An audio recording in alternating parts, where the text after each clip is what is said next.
Te doy la bienvenida nuevamente a nuestro curso. Ya estamos empezando la sección número 2 dedicada a los autores liberales. En esta, nuestra clase número 3, vamos a tratar a John Locke. Filósofo inglés nacido en 1632, John Locke es considerado por muchos como el autor central para el nacimiento del liberalismo clásico. En su obra destacan los desarrollos sobre derechos naturales y sociedad política. En el ensayo sobre el gobierno civil, de 1689-1690, Locke escribe: el Estado natural tiene una ley natural por la que se gobierna, y esa ley obliga a todos. La razón, que coincide con esa ley, enseña a cuantos seres humanos quieran consultarla que, siendo iguales e independientes, nadie debe dañar a otro en su vida, salud, libertad o posesiones. Porque, siendo los hombres todos la obra de un hacedor omnipotente e infinitamente sabio, son propiedad de ese hacedor. Entonces, según la ley natural que podemos descubrir mediante la razón, tenemos derecho a la conservación de nuestra vida, libertad, propiedad e integridad. Ahora bien, los avances a nivel individual y social hacen que peguemos un salto del estado de naturaleza a la sociedad política. Esta se constituye con el objeto de proteger las posesiones de sus integrantes y de resolver los conflictos que puedan suscitarse. Dice Locke: no pudiendo existir ni subsistir una sociedad política sin poseer en sí misma el poder necesario para la defensa de la propiedad y para castigar los atropellos cometidos contra la misma por cualquiera de los miembros de dicha sociedad, resulta que solo existe sociedad política allí, y allí exclusivamente, donde cada uno de los miembros ha hecho renuncia de ese poder natural, entregándolo en manos de la comunidad para todos aquellos casos que no le impiden acudir a esa sociedad en demanda de protección para la defensa de la ley que ella estableció. La comunidad viene a convertirse en árbitro, resuelve todas las diferencias que puedan surgir entre los miembros de dicha sociedad en cualquier asunto de derecho y castiga las culpas que cualquier miembro haya cometido contra la sociedad, aplicándole los castigos que la ley tiene establecidos. Vamos a resaltar dos puntos clave. La sociedad política se origina para proteger las propiedades y para que nadie deba hacerlo por sí mismo, sino que sea esta sociedad la encargada de hacer respetar los derechos y administrar justicia. En la Carta sobre la Tolerancia, Locke desarrolla este valor principalmente en lo concerniente a tolerancia religiosa, un tema que fue de central preocupación en su obra. Locke bregaba por la eliminación de los conflictos violentos en materia de religión y por el respeto a la libertad de culto. En este sentido, escribe: nuestro gobierno no solo ha sido parcial en materias de religión, sino que incluso quienes más han sufrido por esta parcialidad y más se han esforzado a través de sus escritos por justificar sus propios derechos y libertades, en su mayoría lo han hecho basándose en principios estrechos, apropiados solo a los intereses de sus propias sectas. De tal manera, aparte de acusar al gobierno de ser tendencioso, favoreciendo a la religión oficial, criticó las vías elegidas por quienes se oponían a tal práctica, ya que no buscaban una libertad para todos por principio general, sino la mera satisfacción de sus pretensiones sectarias. Locke, al contrario de esto, propuso un cambio radical y de base. La libertad absoluta, la libertad justa y verdadera, igual e imparcial, es aquello que necesitamos en efecto. Considero que es necesario, por sobre todo, distinguir la esfera del gobierno civil de la esfera de la religión y establecer los límites exactos entre una y otra. Si no se hace esto, jamás tendrán fin las controversias que surgen permanentemente entre los que tienen, o por lo menos pretenden tener, de una parte, una preocupación por los intereses de las almas de los hombres y, de otra, una preocupación por la comunidad. A continuación, Locke define a una república y circunscribe el ámbito de actuación del poder.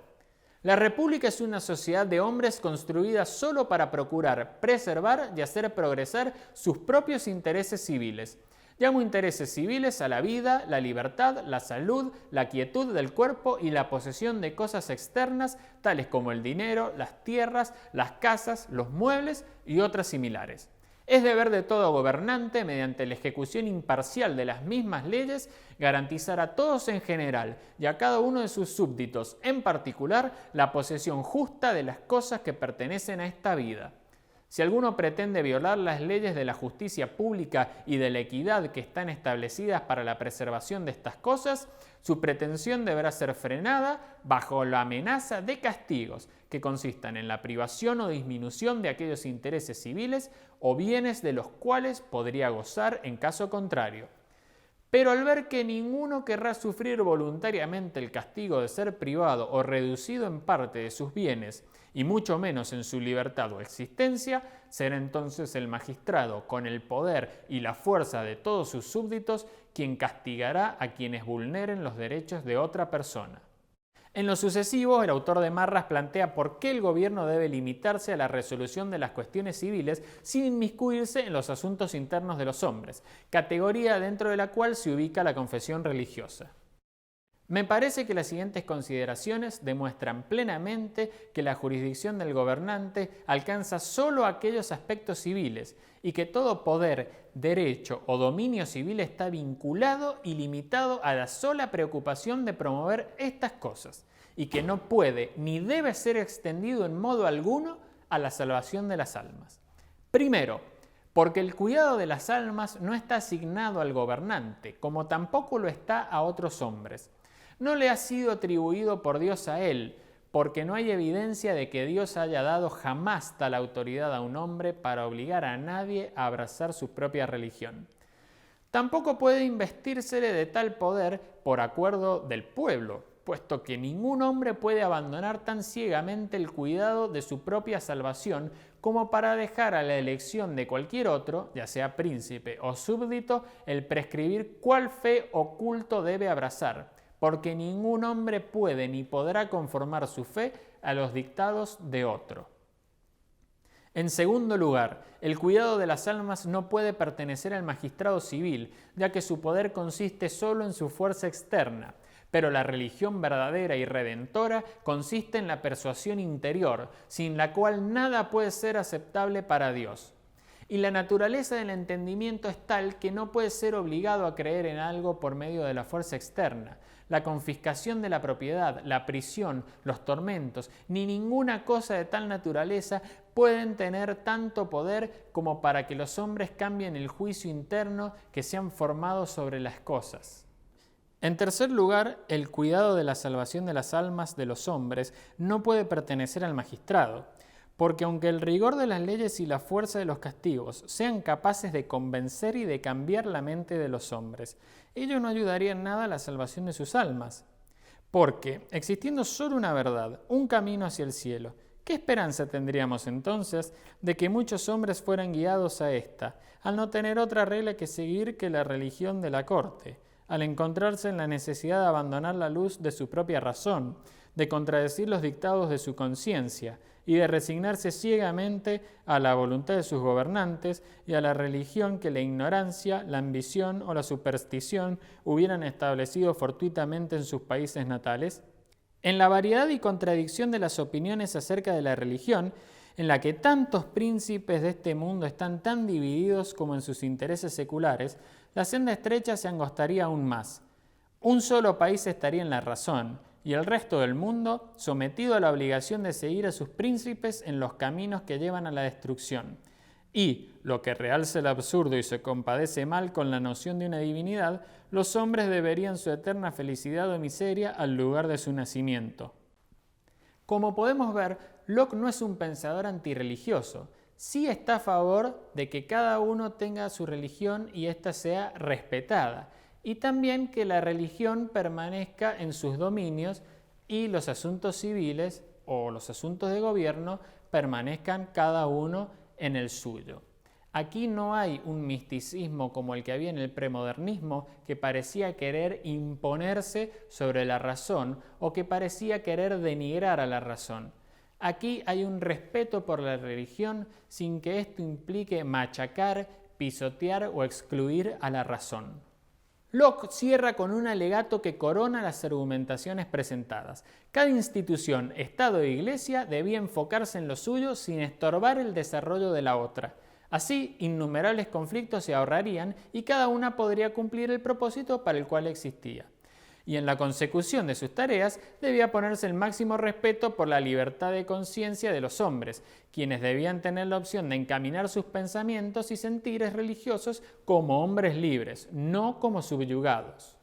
Escribe Locke: si ambos, Iglesia y Estado, se limitaran en su esfera el uno al bienestar mundano de la comunidad y la otra a la salvación de las almas, no habría existido jamás una discordia entre ambas.